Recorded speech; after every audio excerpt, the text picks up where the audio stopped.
ኦሪት ዘኍልቍ ምዕራፍ 12 ተራ ቁጥር 1 ወሐመይዎ ለሙሴ ማርያም ወአሮን በበይነ ብእሲት ኢትዮጵያዊት እንተነስአ እስመ ብእሲታ ኢትዮጵያዊተ ነስአ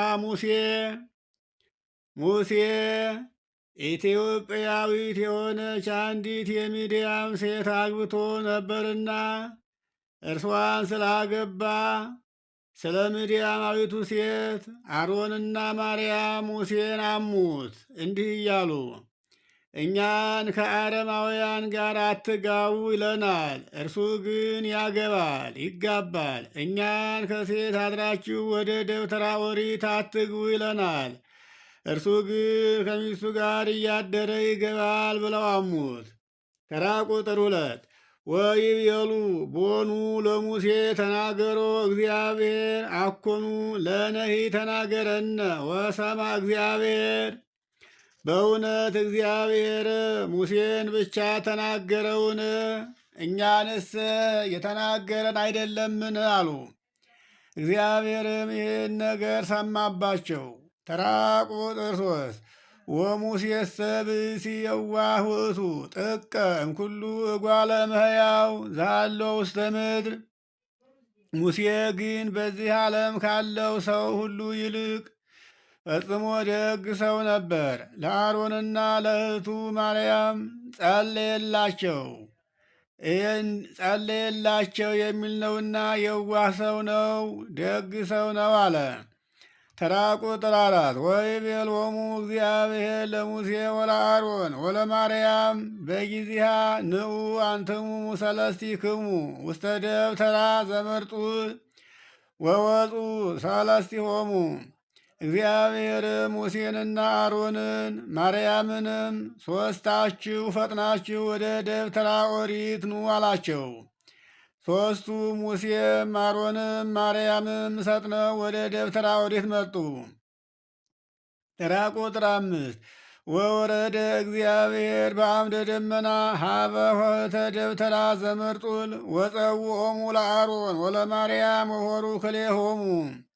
እግዚአብሔርም በአምደ ብርሃን ሆኖ ወደ ደብተራ ኦሪት ወርዶ አሮንና ማርያምን እንዲህ ሲል ጠራቸው። ሁለቱም ወደ እግዚአብሔር ሄዱ። ተራ ቁጥር 6 ወይቤሎሙ እግዚአብሔር ስምዑ ቃልየ ለእመዎ ዘኮነ ነቢየ እምኔክሙ ለእግዚአብሔር በራእይ አስተርኢ ሎቱ ወበሕልም ትናገሮ። ነገሬን ስሙ አላቸው። ከእናንተ መካከል ለእግዚአብሔር ነቢይ የሆነ ሰው ቢኖር በራእይ እገለጽለታለሁኝ በሕልምም አነጋግረዋለሁኝ እንጂ አላቸው። ተራ ቁጥር 7 ዋኮ ከመቁሌ ሙሴ ምእመን ውእቱ ላዕለ ኩሉ ቤትየ። ነገር ግን የምናገረው እንደ ታመነ እንደ ወዳጄ እንደ ሙሴ አይደለም አላቸው። ለሙሴ እንደምናገረው ለእርሱ አልናገረውም። ለእርሱ የምናገረው በራእይ ወይም በሕልም ነው እንጂ እንደ ሙሴ ገጽ በገጽ ሁኜ አልናገረውም አላቸው። እሱ በወገኖቼ በእስራኤል ሁሉ የታመነ ነውና አለ። ሙሴን ማለት ነው። ተራ ቁጥር 8 አፈ በአፍ እትናገሮ ገሃደ ወአኮ በስውር ወርእየ ስብሐተ እግዚአብሔር። እርሱን ተገልጬ ቃል በቃል እነጋገረዋለሁኝ እንጂ ወይም በራእይ ወይም በሕልም የምነጋገረው አይደለም። እርሱ እንደ ሌላው ሰው አይደለምና እርሱ የእግዚአብሔርነቴን ጌትነትም ያየ ሰው ነውና አላቸው። ወለምንት ኢፈራይክሙ ሐሜወቶ ለቁሌ ሙሴ። ወዳጄን ሙሴን ስታሙት ለምን አልፈራችሁም? ስለምንስ አላፈራችሁትም? አለ። ተራ ቁጥር 9 ወኮነ ላዕሌሆሙ መንሱተ መዓቱ ለእግዚአብሔር ወሖሩ። እግዚአብሔርም ፈርዶ ያመጣው መከራ በእነሱ ላይ ተደረገባቸው። አሮንና ማርያምም አፍረው ተመለሱ። ተራ ቁጥር 10 ወሰሰለ ደመና እምደብተራ ዘመርጡል ወአሃዛ ለምጽ ለማርያም ወጻይዴወት ኩለንታ ከመበረድ። ደመናውም ከደብተራ ኦሪት ተነሳ ተወገደ። ማርያምን ወዲያውኑ ለምጽ ያዛት፣ ሁለንተናዋም እንደ በረዶ ነጭ ሆነች። ወተመይጠ አሮን ሀበ ማርያም ወናሁ አሃዛ ለምጽ። አሮንም ወደ ማርያም መለስ ብሎ ሲያያት በለምጽ ተይዛ አገኛት። ተራ ቁጥር 11 ወይቤሎ አሮን ለሙሴ ብቁአኒ እግዚእየ ኢተረስያ ለነ ኃጢአተ እስመ ኢያእመርነ ከመ አበስነ።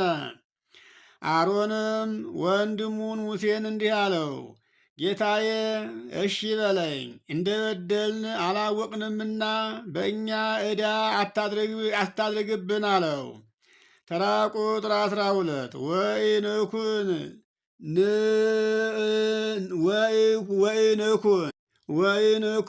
ንጽሪራነ በሞት ከመጻይጻእ ዘይወፅእ እማሕፀነ እሙ።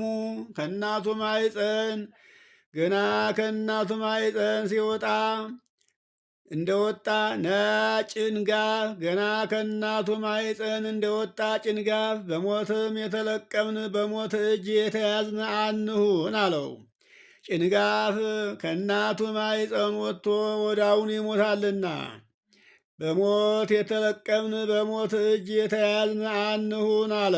ወከመ ጻዕጻዕ ንኩን፣ ከእናቱ ማሕፀን የወጣ ጭንጋፍ ነጭ እንደሆነ እንደዚያው ይሞታልና አለ።